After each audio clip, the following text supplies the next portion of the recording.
नमस्कार दोस्तों, आपका हमारे चैनल पर फिर से स्वागत है। पौराणिक प्रेम कथाओं में से कच्छ और देवयानी की कथा सर्वाधिक प्रसिद्ध है। कच्छ देवगुरु बृहस्पति के पुत्र थे। देवताओं के अनुरोध पर कच्छ दैत्यों के गुरु शुक्राचार्य के पास संजीवनी विद्या सीखने के लिए गए थे। देवयानी दैत्य गुरु शुक्राचार्य की बेटी थी, जो कच्छ से प्रेम करने लगी थी।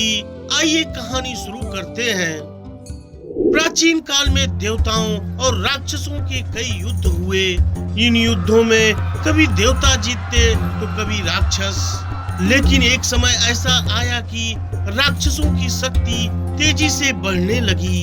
इसका कारण था राक्षसों के गुरु शुक्राचार्य को भगवान शिव के आशीर्वाद से मृत संजीवनी विद्या का ज्ञान मिल जाना।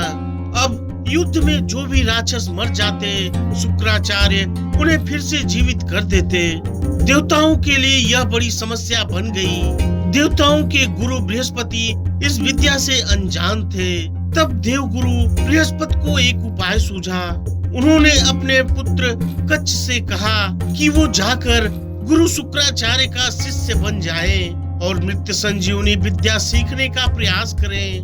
पिता की बात सुनकर कच्छ गुरु शुक्राचार्य के पास गए और उनसे कहा, महाराज, मैं देवगुरु बृहस्पति का पुत्र कच्छ हूँ।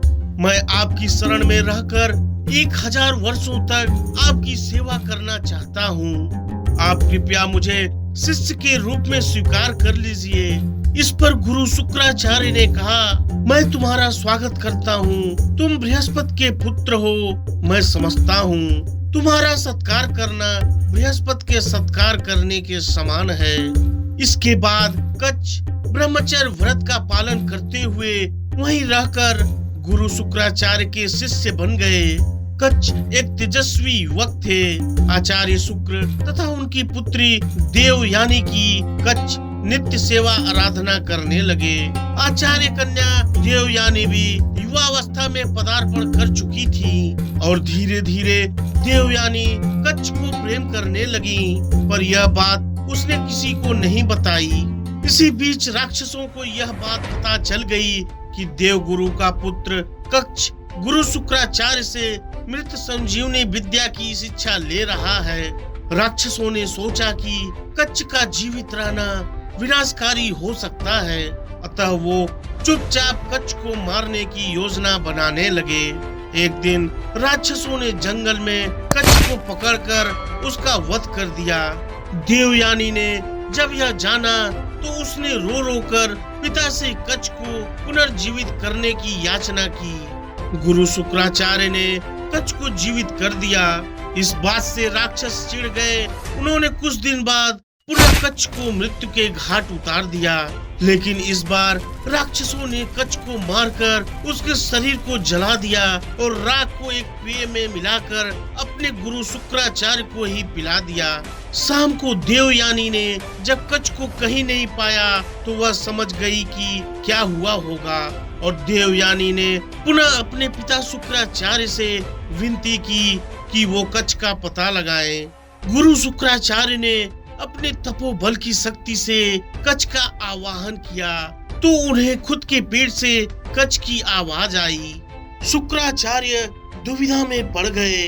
अगर वो कच्छ को जीवित करते हैं तो वो स्वयं मर जाएंगे, अतः उन्होंने कच्छ की आत्मा को मृत संजीवनी का ज्ञान दे दिया।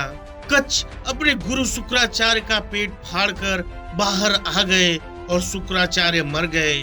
कच्छ ने मृत संजीवनी विद्या का प्रयोग किया और गुरु शुक्राचार्य को पुनः जीवित कर दिया। देवयानी कच्छ को देखकर अत्यंत प्रसन्न हुई और उसने कच्छ से विवाह करने की इच्छा जताई। जवाब में कच्छ ने कहा कि तुम्हारे पिता मेरे गुरु हैं, वो मेरे पिता समान हैं। हम दोनों उनके अंदर रह चुके हैं। मैं तुम्हारे साथ बहुत वात्सल्य के साथ गुरु के घर में रहा हूँ। तुम मेरी बहन के समान हो। तुम मुझे पवित्र भाव से जब चाहो याद कर लो, मैं आ जाऊंगा और अब तुम वापस लौटने का आशीर्वाद दो और यहाँ रहकर सावधानी से मेरे गुरु और अपने पिता की सेवा करो। देवयानी ने कहा, मैंने तुमसे प्रेम निवेदन किया था। यदि तुम धर्म और काम के खातिर मेरा त्याग करते हो तो जाओ, तुम्हारी संजीवनी विद्या कभी सफल नहीं होगी। इस पर कच्छ ने कहा, मैंने तुम्हें गुरु पुत्री होने के कारण स्वीकार नहीं किया था, कोई दोष देखकर नहीं।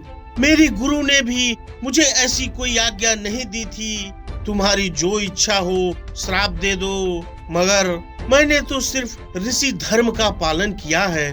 मैं श्राप के योग्य नहीं था, फिर भी काम की वश में होकर तुमने मुझे श्राप दिया है। जाओ, अब तुम्हें कोई ब्राह्मण पुत्र स्वीकार नहीं करेगा। मेरी विद्या भले सफल न हो, पर जिसे मैं सिखाऊंगा उसकी विद्या तो सफल होगी। इतना कहकर कच्छ वापस स्वर्ग लोक आ गए। वहाँ उनका बहुत सत्कार हुआ। इधर कच्छ के चले जाने के बाद देवयानी व्यथित मन से जीवन व्यतीत करने लगी। आज के लिए बस इतना ही। यह अध्याय आपको कैसा लगा हमें हमारे कमेंट बॉक्स में जरूर बताइए।